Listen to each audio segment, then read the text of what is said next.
Hello, everybody. You're listening to and watching Wake Up with Patti Katter. Today, I have Dan Mercier on the show. Did I pronounce that right, Dan? Mercer, but I like the Mercer. flair. I like the flair you added to it. I'll take it. The little You can, French, yeah, Dan I'll Mercer. just Yeah, call you Dan Mercenary. I don't know. Mercenary Dan. yeah. Merciless is my rap name, actually. So Do you want to start it over or you want me to keep rolling with it? you're fine. Let's keep going. All right. So I don't like to edit my shows. Everybody knows that. Welcome to the show, Dan. How are you doing? I'm doing great. I appreciate you having me on. I'm excited to Good. see.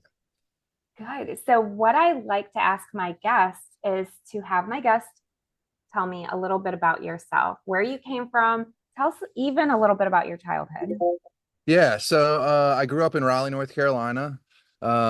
Amazing family, very supportive family, and growing up, I was really into athletics. So my big thing was basketball. And I'll give you a quick little story about my journey. But I played basketball growing up through elementary school and through middle school. Played on my school team, and then my eighth grade year in middle school, I had a really bad experience with like the coach and just also, when you're in eighth grade, you don't know yourself very well, and I was so afraid of not living up to the expectations of Dan Mercer's really good at basketball. He's going to play in high school. He's going to play.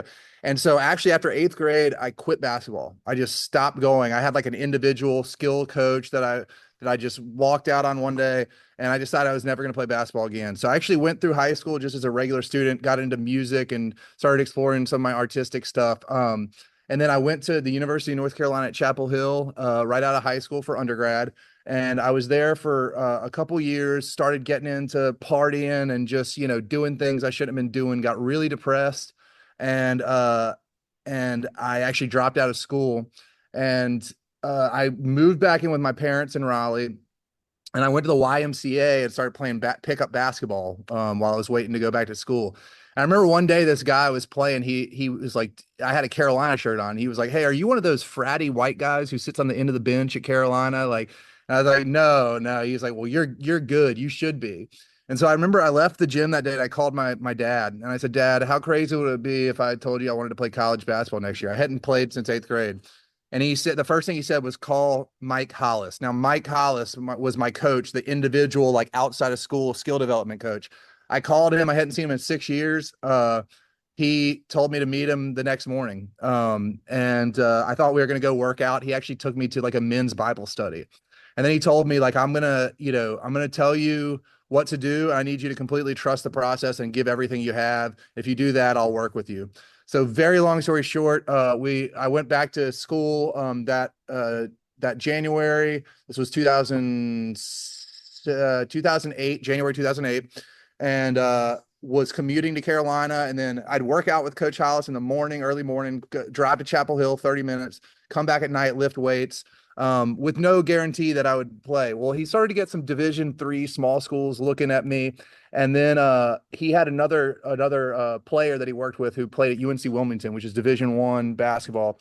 And he came home to work out and met me and thought I'd be good. So he actually helped get me a walk-on spot at UNCW, Division I. And so I went Division I, and more long story short, halfway through the year, I ended up starting and playing a lot of minutes. And so I had 2 years of eligibility. So I spent 2 years at UNCW and did was the co-captain my senior year and academic all conference. And so that really changed my life. Like that taught me that, if you work hard and you trust in the process and you do the right thing, you get good results. So I did that.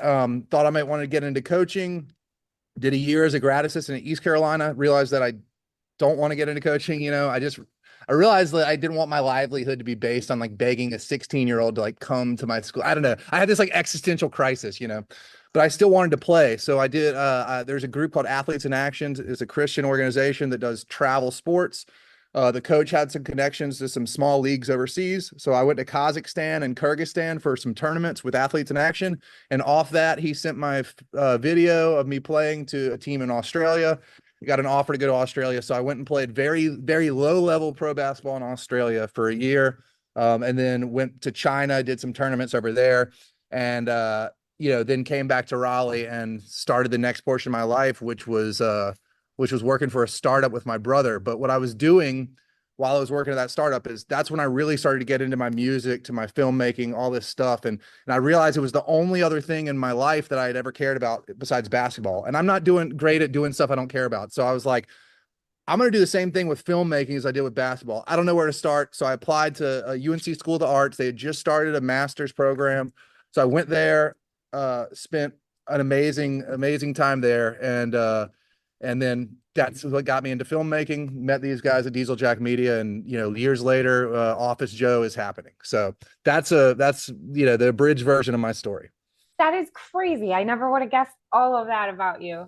So Yeah. it's funny, you never can judge a book by a cover. We all know that. But Yeah. um, really, I had no idea your background was so fascinating. So tell me, you were in film school, so you were thinking about filming behind the camera. Tell me more about the logistics here Yeah. when it So comes to film. Yeah, so I was studying directing, writing, and producing, and I was taking like the grad school was just producing and screenwriting majors, so I like double majored in that, and then I took the undergrad directing faculty let me audit the undergrad directing curriculum. So I studied those three things, but then it was a 2-year program. My second year there, because I was in some of these classes with these undergrads, and we'd have to make short films in these classes. They got to know me, and this one kid had gotten his script. Like they select a number of scripts to be filmed at UNCSA and do these big productions so they can learn how to work on a big set and all this stuff. And he had gotten his script approved for like a 4th-year film, and it was about a guy who's like a wrestler, and he breaks his neck and then sues the federation, and his lawyer quit, so he like represents himself, and he was like, he wanted me to play the role.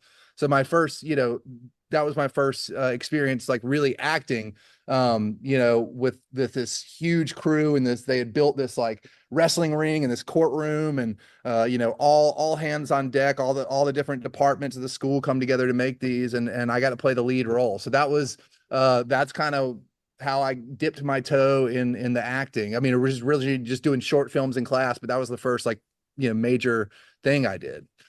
Um, Incredible. So do you memorize script well, or do you just kind of improvise? I actually I found that I have a really a good ability to memorize lines. I found that out because when I did the film at UNC School of the Arts, um, I he had actually had someone else cast, and he didn't like it, and they were about to start shooting, and so he recast it. And so I didn't really have much time to learn the script, and I had this like page-long monologue to the jury. And I just remember I had to get like tattoos put on each morning. And so I was just kind of reading this script, trying to learn this like page-long monologue. And just for some reason it just clicked, and I was able to the go out there and just nail it on the first try. And so yeah, I definitely have to study some, but like for some reason I'm able to learn stuff pretty fast, which was helpful for Office Joe, because Joe had a few long blocks of dialogue. So I mean, I definitely studied every night before. You have your scenes the night before, so I'd study the night before and then read them as you're getting set up. But yeah, that kind of comes naturally to me. Did you audition, or were they just like, oh, you're it because we know you and we know your acting skills? Awesome. For Office Joe, Yeah. yeah. So last summer, Hollywood, our producer and myself, were doing a lot of sketch comedy type, like Instagram commercials for different companies who were paying us, to do these. They'd send us their product, and we'd do these silly kind of commercials, and it was kind of like it's kind of like a sale, a video sale, so they were just $500. And because of that, we weren't going to hire outside actors and do a bunch of crazy stuff. We just kind of, Hollywood and I would act in a lot of them. And so, I mean, we must have done 75 to 100 of those $500 videos over the summer, last summer. And this is when we first had started talking about Office Joe. And so, Hollywood, kind of started to believe in me as an actor. And so when it came time to start talking about who could play the roles, Hollywood suggested me for Joe. And Nick got on board. And I really think those $500 videos that we did all last summer was really the reason that I was able to get the opportunity to play Joe. So those of you who watched the show last week watched Nick Palmagano on my show from Office Joe. But I want you to tell our listeners in your thought of mind here, or your thought process about Office Joe. Tell me, how do you think that it started? And I want to hear your version, and we'll compare it to Nick's version. Yeah. Okay. So my version is was it's a very different experience for me because I'm not a veteran. So I work with veterans and a lot of our clients as in our marketing agency and video production is working with veterans. So the last 2 years I've really learned so much about that community. And it's been amazing, and I've gotten to know so many people. So put that in the back of your mind as we start talking about the show. It was like probably August of 2023. We started kind of playing around with ideas. And originally it was we were potentially going to have it on Vet TV. So we started thinking about, what kind of show could we make for, you know, like a independent, cheap show that we could make, but that's still quality. And I think sometimes creativity it can really blossom when you put constraints on it, which is like counterintuitive, right? But we were like, what do we have access to? We have this office. We're a video production, marketing agency. We have this soundstage studio that I'm in right now. What are our resources? Who do we, who are the people we know? How could we shoot it in a TV series in 3 weeks? Well, one of the ways is you can't have intricate lighting setups and stuff. So let's shoot it like The Office or sort of documentary style. So all these things played a role. And that's kind of like how we started thinking maybe this guy works at a marketing agency. We've already got the main set, and then, Nick, obviously, with the veteran community, the audience, we knew it was going to be about, military base, but we also wanted it to be able to cross over into mainstream. So we found that balance of like this guy, he's getting out of the military and then he's going into the civilian world. So, it still reaches that military audience, but also if you're a civilian, like you can watch it and relate with it too. It's really a fish out of water story, which is a classic story. So we started thinking about it, started writing. We talked about TV. We decided that wasn't the best route. We were going to produce it on our own. And so I'd really say it really ramped up in September, October, around this time last year. And we had a writer's room. It was Hollywood, our producer, myself, a coworker named Teresa, and Nick, and we'd meet in the mornings, before work, and would just kind of start doing bullet points for the episodes, kind of writing the beats where we thought it would go, and then Nick would go and write the scripts and then bring them to us, and we do notes and sort of that. I think we finished the scripts maybe in October and started casting in late October, early November, and then we were shooting by December 1st. So it really came together fast. And it was an awesome experience. And then for me to play Joe, I was able to take all those experiences that I've learned, working with veterans, seeing all these veteran organizations like the American Legion, like Warrior Rising, like Student Veterans of America that we've worked with. And sort of Joe to me kind of became like an amalgamation of a lot of people that I've met through the last 2 years, and hearing about their journeys of transitioning out of the military. And I was sort of able to take pieces from everyone and sort of put it into Joe, and then kind of put my own little spin on it. So it was an awesome experience, and I was just so honored to get to play the role. Man, I mentioned to Nick, without giving too much away to listeners who haven't seen it yet, but the part about transitioning, and I'm going to leave it right here, was hilarious because you had mentioned, you were transitioning, and I'm not going to go into the details. You guys have to watch this, but I'll just say it's spot on because I had one of my neighbors ask, "What do you mean Ken's transitioning?" Like, yeah. Yeah. Yeah, no, um, that's the first episode is yeah, there's a little misunderstanding in the first episode with Joe and his new coworkers, and that's sort of a thread that runs through most of episode one. It's pretty funny. So yeah, people will have to watch, and I think it's really I think it helped us develop that like storyline helped develop some of the other characters in episode one. And a lot of the people that he works with are sort of caricatures of uh maybe like the type of people that are yelling on the internet and stuff. Like we were able to kind of Yeah. make fun, it was equal opportunity in terms of making fun of people. And but at the same time, I think the characters are also like likable. And I think even though some of them have really different viewpoints, uh, everyone's friends and everyone accepts each other. So I actually think, we were able to kind of make fun of things, but then also send a positive message about people getting along. Absolutely. And that's something that I loved. You can't hardly turn on the TV anymore or a movie without feeling like some agenda is being shoved down your throat.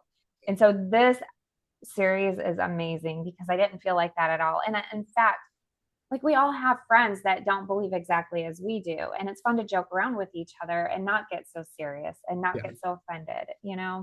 So it's a really great show. In fact, there's a couple other shows that I think of in the lines of shows that started sort of like yours and did amazing and had such longevity. And so I think that your show is one of those. I think it's very relatable to civilians as well as military. So tell me, when you were acting as Joe or when you're acting as him, do you literally get into character? Like, do you have to psych yourself out and just become that character? Or how do you pull that off? I'm definitely not like a method. I don't take myself seriously enough to be like a method actor where I'm acting as Joe when we're not on camera. Like I'm not. I think if you're gonna be like a method actor, you got to be like Daniel Day-Lewis. You got to be like the best of the best. Like you meet people on like a little show that like, I'm a method actor. That's ridiculous to me. So no. But like I said, like a lot of the, Joe's personality was, like I said, kind of taking these pieces of people I've met over the last few years, and then also putting like a little bit of my natural personality. He's kind of silly. He sometimes doesn't like quite understand. He always means well. And so I took some of these things about and some of my quirks and kind of turned them up to 11. There's a few scenes though, definitely like there's a scene where Joe gets really mad, which is he doesn't get mad a lot in the show, but he gets really frustrated with the people he's working with, and he's just frustrated with his transition in general. And I had to like really scream at these people. And the funny thing about that episode is that the night we were shooting that scene, I didn't know it was on the schedule. I thought it was on the schedule for the next day, so I had not. And this is probably one of Joe's longest blocks of dialogue. So I didn't even know we were filming it. And then Nick was like, all right, we're going to go to, the next scene. And it was that scene. So I was like, oh crap, I haven't memorized this dialogue. So, while they were kind of setting up for the next scene, I just kind of went outside and just started reading through it, saying it to myself, and was able to, going back to talking about memorizing dialogue. But yeah, I think that was a scene where I actually did kind of have to like separate myself and get like pumped up for it. And we didn't rehearse that, so it would be the other actors had never seen me like that, so we thought if we didn't rehearse it, we'd get some genuine reactions out of them. And I just remember Nick and then Ben Bunn, who was a producer on the show and also plays Lucius, them just giving me some pointers on how to kind of be a drill sergeant. They wanted it to kind of be drill sergeant style, and so they gave me the pointers about the knife hands and all this stuff and just kind of the delivery. So I kind of took that and then just went outside, psyched myself up, and then came in. I think we only did that the one time, and got it on the first try. And yeah, and so that was all. But other than that, it's kind of just like I think the set was just really relaxed and positive, and so it didn't feel like any pressure. And I feel like I feel like it was a great environment. What was your very favorite part of recording?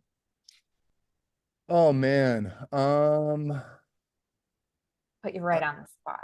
Like my favorite part, I don't like when I think about what my favorite part is about filming the show. I don't think about a specific moment. I think about the fact that for 3 weeks that my full-time job was to wake up and go act every morning, like was my favorite part because we do a lot of different work with nonprofits and our videography and stuff, but my passion is filmmaking. And so for 3 weeks in December, all that I had to think about was like being this character. And so that was my favorite part, is just the fact that like that's where I was going every morning, is waking up to go play Joe. Like that was an amazing experience, and just made me want to do it even more. So this is cut out to be a series long term, or is it a short series? Yeah, we'd love to keep going with it. We'll see what how it's received, and if it does well. I mean, we've got some ideas for season two, just like high level kind of plot points. And I would love to, it'd be great to keep it going, because it's funny, you start to, the more you work on it, the more you write, you start to learn more about the characters. And that's why I think some comedies, I think a lot of times with like dramas or thrillers, season one a lot of times is the best. But I think sometimes for comedies, it takes like, I think sometimes it gets better as it goes, because you learn what's working more, you learn the characters, you get more ideas.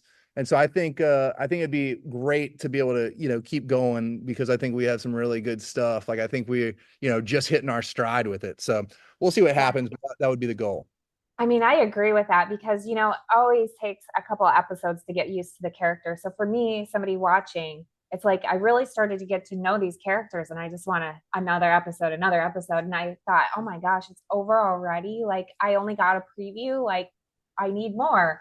Yeah. So Yeah, no, I yeah. think, and I think even in the first season, like, I think as you get to like episode 4, 6, you can even tell within the season where we started to, get even better. And Yeah. so editing it as we're going, it was exciting, because like you edit episode 1, you're like, this is good, but then you get to, like, I edited 1 and 4. Then I got to 4 and I'm like, wow, like this is really, really getting good. So Mhm. it's exciting and makes you want to do more, but it'll all be, based on, how it does. So we'll see. Well, let's get the word out there because I need to see more. I think Definitely. everybody's going to love it. I Really, hope. I do. So I want you to think about your future self, Dan, when you make it huge and you're making multi millions of dollars being an actor. And you're going to go back and watch this episode. Is there anything profound that you want to say that when you go back someday, and when I say, hey, you guys, he was on my show once, what would Uh, that be? I think